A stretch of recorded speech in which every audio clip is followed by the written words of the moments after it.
You can see behind me all of that charred hillside. This is now what CAL FIRE has really started to focus their efforts in on. You can see over in the distance here, they're starting to make some bulldozer lines across the bottom edge of this fire. It is now 44,500 acres and 3% contained.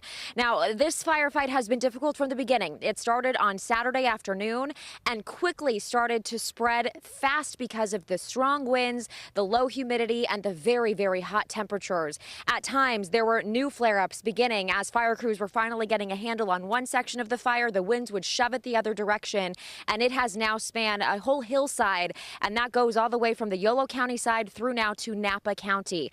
I talked with CAL FIRE this morning about the efforts today to get those ground crews in between the steep terrain and what they were going to have to do to fight this fire. It's pretty steep and rugged. The access is limited. There's several trees, there's several rock outcroppings, things like that that can hamper the firefight. And again, now they're going to hopefully get some of those aircraft into the air. We haven't yet seen them today, but I did speak with CAL FIRE about visibility and if that would play into this because the smoke is so strong in this area. They said that it could be possible that low visibility would require their aircraft to go around certain parts of the fire, but they didn't foresee that being much of a problem today. But again, I have not yet seen any of the helicopter drops or any of the retardant. I do want to show you, though, CAL FIRE is making their way up these steep hillsides, and a lot of this stuff is just dry.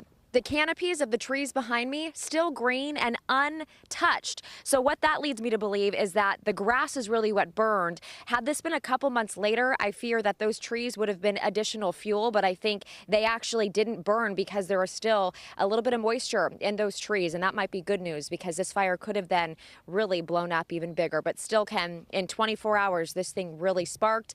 Crews are going to have their work cut out for them today. You are looking live right now at a ground crew with CAL FIRE. They are getting ready to go up this hillside and try to mop up any of the hot spots that might have sparked in the earlier hours because this section of the fire had already been put out, but you can still see some smoldering hot spots. So that crew in a group of 3 men now walking up that hill right now. They are taking their axes and different pieces of equipment, and they are going to go try to make sure that they can put out any of the hot spots. That was one of the biggest concerns for fire crews today on this section of the fire, those hot spots, because they can really reignite, embers can fly, and then they can start new grass fires in other areas that hadn't yet burned. So the big part of this fire, the firefighting efforts have been from the air as well, not just on the ground. About 12 helicopters came in last night or yesterday afternoon to try to help put a stop to this fire, as well as aircraft with retardant. But really, the efforts on the ground were made difficult with this very uneven terrain. It was very challenging for crews to get in and out of because of the steepness of some of these hillsides. As I mentioned, though, we did talk to CAL FIRE about those hot spots and that concern today. Yeah, those hot spots are a concern too. They can also cause spot fires. A wind can come through and that hot spot pick up an ember, cast it out several hundred feet and start a new fire.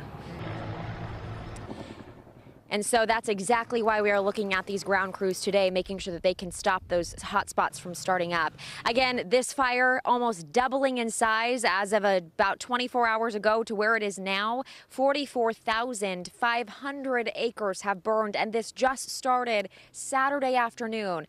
CAL FIRE this morning told me this is one of the fastest fires they've seen in quite a while, and that red flag warning that we had over the weekend contributed to that.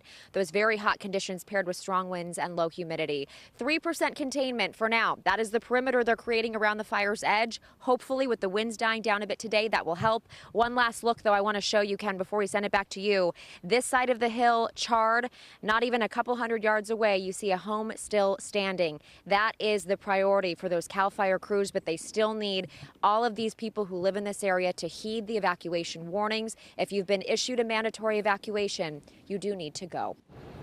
Good morning to you, Ken. Well, it is certainly getting smoky out here, and I have a little bit of asthma, and I can tell that my voice is getting a little bit more strained. It's a little difficult to breathe, and so certainly if you are in an area where you're smelling the thick smoke today, a respirator that is rated N95 or higher, that is what you need to make sure that you are using, and that will help to filter out some of those pollutants in the air. And it's not hard to tell behind me, just that thick layer of haze.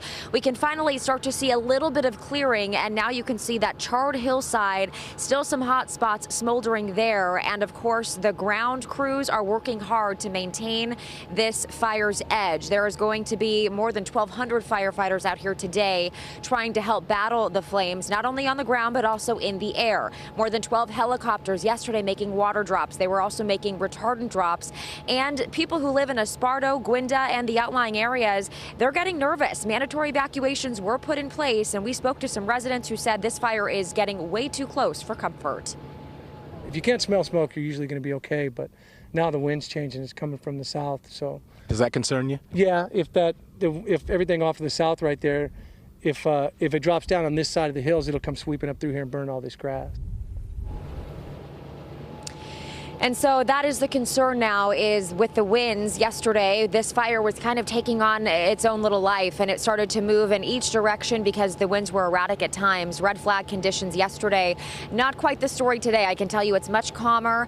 The temperatures obviously cooling in the overnight hours, which helps to allow those different smoldering hotspots to subside just a bit. So as soon as they can get the aircraft back in the air, they will do that today. CAL FIRE tells me that if the visibility is too low, there could be portions of the fire that they might not be able to do aircraft drops with, but the idea will be certainly to make that perimeter around the fire, control the fire's edge, and right now we know it's about 2% contained. They are going to be releasing new details here very shortly, so as soon as we get those new numbers, we will bring them to you.